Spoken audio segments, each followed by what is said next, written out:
دنیا کے اوپر کتنی ملتیں مسخ ہو گئی ہیں، کتنے ادیان ہیں اپنی اصلی شکل کھو گئے ہیں۔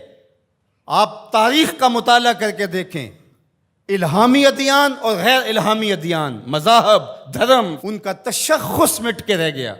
لوگوں نے تحریفات کر لیں، اللہ کی کتابوں کو تبدیل کر دیا۔ یہ ہوا ماضی کے اندر۔ آج دین عیسوی کو تلاش کرنے نکلو تو حقیقی دین آپ کو نہیں ملے گا۔ دین موسوی کو تلاش کرنے نکلو تو تمہیں اللہ کا وہ منزل دین اپنی اصل شکل میں نہیں ملے گا۔ آج دنیا کے کسی بھی الہامی مذہب، کسی بھی پیغمبر کے دین کو تلاش کرنے نکلو تو اپنی اصل شکل کے اندر تمہیں کوئی دین نہیں ملے گا۔ کیوں؟ کہ ان ادیان کے اندر دینوں کو بچانے والا حسین نہیں تھا۔ دین محمد قیامت تک اصلی شکل میں اس لیے موجود ہوگا کہ حسین نے اس دین کو بچا دیا۔ تو قیامت تک یہ دین اصلی شکل میں، اصلی صورت میں، اپنی اصلی حیت میں موجود رہے گا۔ اقبال کہتے ہیں کہ بڑی بڑی سلطنتیں بھی قائم نہ رہی، آل ساسان بھی دم توڑ گئے، رومیوں کا جو ہے وہ فر و فال بھی باقی نہ رہا، ادیان بھی مسخ ہو گئے، ان کی تعلیمات بھی مسخ ہو گئے۔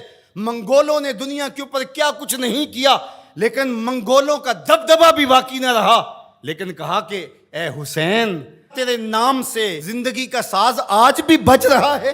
اس کی کیا وجہ ہے؟ اس لیے کہ جو ساز تو نے چھیڑا ہے وہ کبھی مدھم ہونے والا ہے ہی نہیں ہے۔ اور پھر اسی سر حادثہ کربلا کے اندر اقبال کہتے ہیں، حضرت امام حسین رضی اللہ تعالی عنہ کے حضور عقیدتوں کا خراج پیش کرتے ہوئے، اے صبا اے پے کے دور افتادگاں، اے صبا اے پے کے دور افتادگاں، اے ہوا جو دور افتادہ لوگوں کی آواز کو، پیغاموں کو پہنچایا کرتی ہے، اشک ماں بر خاک پاک او رساں۔ کہا کہ میں تو پہنچ نہیں سکتا، میرے یہ اشک اٹھا لے اور حسین کے قدموں میں جا کے رکھ دے۔ یہ تڑپ رہی ہے امت حسین آپ کے غم میں، صدیاں گزر گئی، ان کے کلیجے اب بھی زخمی ہیں۔ حسین وہ تیر جو آپ پہ برسے تھے وہ آج تک امت کے سینوں پہ برس رہے ہیں، وہ زخم مندمل نہیں ہوئے، وہ درد کم نہیں ہوئے، آج بھی امت بھگت رہی ہے، سہ رہی ہے۔ حسین جو زخم تیرے تھے، پوری کائنات ان زخموں کی کس کو محسوس کر رہی ہے۔ اے صبا اے پے کے دور افتادگاں، اشک ماں بر خاک پاک او رساں۔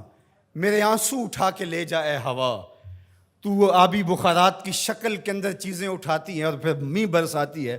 آج تو جذب کرنے آئی ہے تو اے ہوا اے صبا تو میرے آنسو جذب کر اور جا کے امام حسین کے قدموں میں برس جا۔ میرے آنسو ان قدموں پر نچھاور کر اور پھر جھک کے سلامی دے کے کہنا، اے حسین ابن علی تم پر سلام، نازش آل نبی تم پر سلام، تم پہ لاکھوں رحمتیں لاکھوں سلام۔ اے شہیدان محبت کے امام، لالا گوں لالا بدن لالا کفن، اے چمن اندر چمن، زندگی ہی زندگی تیری حیات، اے حیات اندر حیات، افتخار ملت بیضا ہے تو، رب کعبہ کی قسم یکتا ہے تو، فخر کا دل میں دریچہ باز کرنا چاہیے، جن کا تو آقا ہے ان کو ناز کرنا چاہیے۔ یہ ناز کا انداز ہے، یہ ناز کا ایک رنگ ہے کہ ہم عقیدتوں کے کشکول ہاتھ میں لیے چراغاں کر رہے ہیں اور محبتوں کا خراج پیش کر رہے ہیں اور عقیدتوں کے پھول ان کے قدموں میں رکھ کر کے اپنی نجات کا سامان کر رہے ہیں، اور قیامت تک ان کا نام بھی رہے گا، ان کا پیغام بھی رہے گا۔ یزید کل بھی مرد آباد تھا، یزید آج بھی مرد آباد ہے۔ حسین کل بھی زندہ آباد تھا، حسین آج بھی زندہ آباد ہے۔ اور قیامت کے دن جوانان جنت کے سردار جب اپنی شان و شوکت کے ساتھ حشر کے میدان میں آئیں گے تو پھر حسین کی شان تو دیکھنے والی ہوگی۔ لوگ حضرت امام حسین کی سواری کو دیکھ رہے ہوں گے، یہ رسول اللہ کا شہزادہ جا رہا ہے۔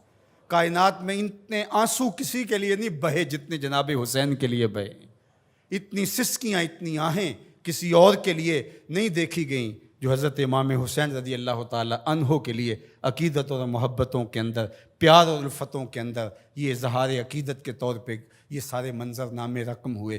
اللہ ان کے نقوش پاک کی برکتیں ہماری روحوں میں اتار دے۔